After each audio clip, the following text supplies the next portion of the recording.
My name is Daniel Millward. I'm 17 years old and I go to Castle Rushen High School. I'm Michael Berman. I'm 17 and I go to Castle Rushen High School. I'm Charlie, I'm 17, I'm at KWC. When did you become interested in space and what sparked the interest? So I've been interested in space for as long as I can remember. When I was really young, I'd watch Star Wars, and then when I got older, I got more into watching rockets launch and learning about what's happening in the space industry and all the exciting things that are happening. I was always interested in space in my younger years, but I didn't really appreciate space exploration until I was in secondary school, where we did a project on how humans might go to Mars. That really got me excited. I've always been interested in science in general, and at an early age, my dad and granddad started talking to me about space, and from then I've been interested. How did you hear about the Space School programme and what was the application process? I heard about Space School, I must have been in year 7. I think I just heard that some people in the years above were going to Space School. I really want to do that when I'm older. I really hope I get to do that. We got an email from the school about applying, and we had to do an essay. It had 3 questions. Why are you interested in space? How do you think the Isle of Man can contribute to space exploration?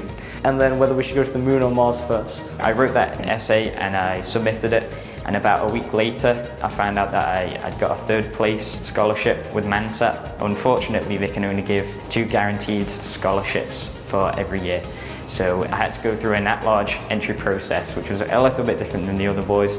And then I had to submit another essay and do an interview. And then after some time, I found out that I'd been selected. How did you celebrate your entry? I'd just finished a driving lesson when I checked my phone.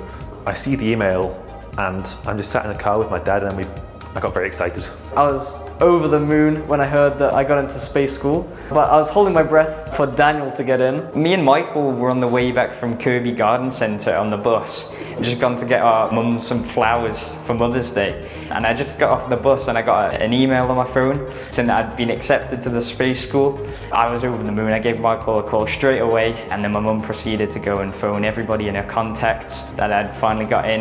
The fact that we got to go together as well was amazing, and when he phoned me and he told me that he got in as well, we were both very, very happy. Yeah. What did you learn whilst at Space School? We had lectures a couple of times a week on different concepts. So we learned about propulsion systems, habitat design, spacesuit design, space law. But I think what we learned most about was working as a team, because we'd never met each other before and we were thrown into a completely new situation. So it was really either get on and work well immediately, or you're not going to do it properly. What was the best part of the Space School experience?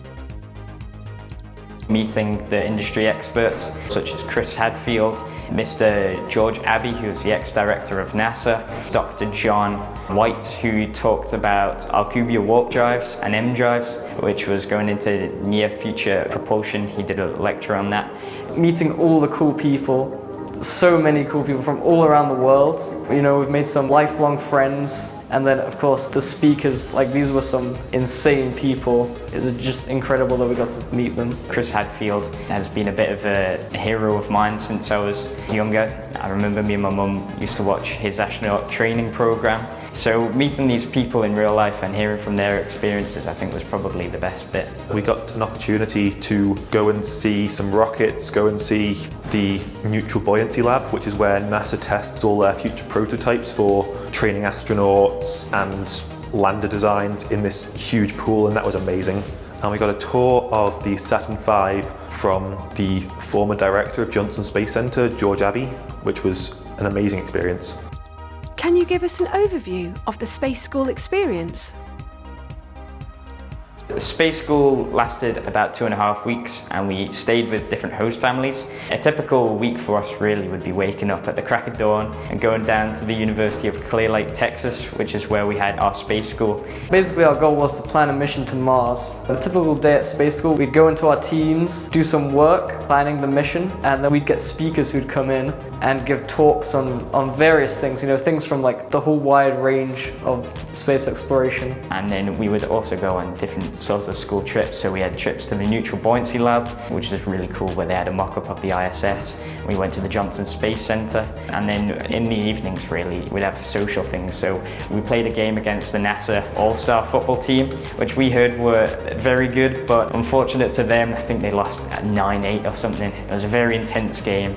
It was a 2-week crash course in the space industry, starting from being part of a team to coming up with a concept, developing it, and then presenting it to a panel of experts. It was some people's career summed up in 2 weeks. How many students attended and from how many countries? 38 people in total, representing 21 countries. So it was a really broad range, from all continents. What are your plans after school? Do you want to enter the space industry? I'd like to go to university to study aerospace engineering. Definitely coming from space school, I know that that's the career I want to pursue. But to be honest, anything in the space industry would be fine, really. I hope to get a degree in astrophysics, and from there enter the space industry with a focus more on astrogeology. Going to hopefully study astrophysics at university. Hopefully that will lead me to a career in the space industry. That would be my dream. What were your interests in years 5 and 6? I'd like to say that my interests in 5 and 6 were all to do with space and rockets and things, but I was more interested in football, to be completely honest. I didn't really have an early passion for space as much. In years 5 and 6, I definitely did like science and space, of course. Once I started secondary school, that's when I started understanding different aspects in science to do with space exploration, and that's where my passion really evolved from. What was your best Instagram moment?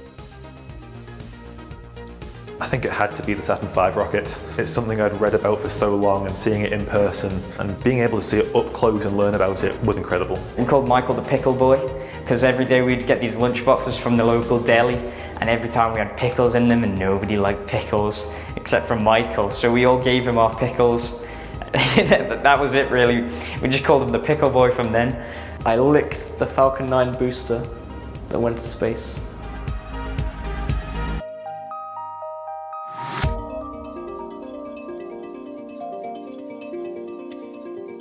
My name is Jennifer Stone. I'm the Chief Technical Officer of Mansat. We're a space company headquartered on the Isle of Man, with offices in London, Edinburgh and the United States. We work with satellite companies around the world on radio communication issues, and our projects include satellite TV, providing internet from space, scientific missions, and some of our clients are even preparing missions to the moon and beyond. No day is the same, but every day I use my training in maths, science and engineering. Just like you, I went to school on the Isle of Man, so I'd like to share with you a little bit about how I got into the space industry and tell you about some of the opportunities that my company Mansat provides to Isle of Man students. At school, my favourite subjects were physics, maths and geography, and I was always interested in space. But coming from such a small place as the Isle of Man, I didn't really think it was possible to have a career in the space industry. That all changed for me when I was in year 12, and I entered and won a competition to attend the International Space School held at the NASA Johnson Space Center in Houston, Texas. At Space School, I met students from all around the world and got to work with NASA scientists, engineers, and even astronauts. And from then I knew that I wanted to reach for the stars. I concentrated in physics and maths and went on to attend the University of St Andrews to study astrophysics. After graduation, I then went to the University of Wisconsin in the USA to study for a PhD in astrophysics. During my time there, I was able to work with many different scientists on a variety of projects, which included using telescopes and doing large computer simulations. Science is a very international subject, so during my studies, I was able to work in China, Switzerland, and Australia. After graduating with my PhD, I was offered a job to work as a researcher at Nagoya University in Japan. It was an amazing opportunity to live and work in another culture and learn a new language. The whole time I was studying, I kept in touch with Mansat, who started me on my career journey, and they eventually invited me to interview with them for a new position in the company. Initially as a manager, and I worked my way up to my current position of Chief Technical Officer. In addition to my day-to-day responsibilities, which includes regular trips to the Isle of Man, I also run our educational programs, including the International Space School competition, which set me on my way to a career in the space industry. At Mansat, we're very passionate about helping Isle of Man students find their place in space. As mentioned, we run our International Space School competition every year to send up to 3 Year 12 students to Houston, Texas. There are lots of opportunities on the Isle of Man. Coming to events like this is an excellent start. I recommend you keep an open mind, try lots of different subjects and experiences, and ask for advice from people who have interesting jobs that you might like to do someday. We're always happy to hear from people who are interested in space, so you can email us anytime and we'll do our best to help you. I wish you all the best with your studies, and I look forward to working with you one day. Hello, my name is Chris Stott. I'm the founder and chair of Mansat, the island's first space company, and now one of many space companies on the Isle of Man. The island has a rich heritage and history in space, from authors like Hale and Neil and Quirk and others blazing the way for our future and great, incredible visions of what we can achieve, all the way through to our manufacturing base on the Isle of Man, working on the Apollo program. Look up at the moon tonight. There are parts made in Peel and others up on the moon. And as we speak today, Swagelok and Manx Precision Optics and others are making parts for the space station, every SpaceX launch vehicle, all the way through to optics on Mars and beyond. Also, the island is a rich home with an incredible heritage in spaceflight and spaceflight companies, specifically satellite communications. So today, there are over 57 satellite and space companies working from the Isle of Man. It's easy to see the phone in your hand, but sometimes not so easy to see the satellite that lets it and makes it work.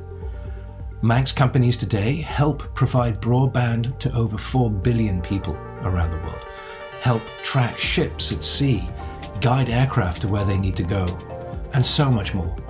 It encompasses almost every aspect of our economy, from manufacturing to insurance to finance to banking to media, and even to biomedical research and more. There are so many jobs in the space industry. Think about the industry as you go forward. It is the tip of the spear for the human race. The Isle of Man is at the beating heart of humanity's push for the stars and at the front lines of working hard to make the world a better place for all of us. Don't forget, everything we do up there is to make life better down here, on our planet, for every man, woman and child on Spaceship Earth.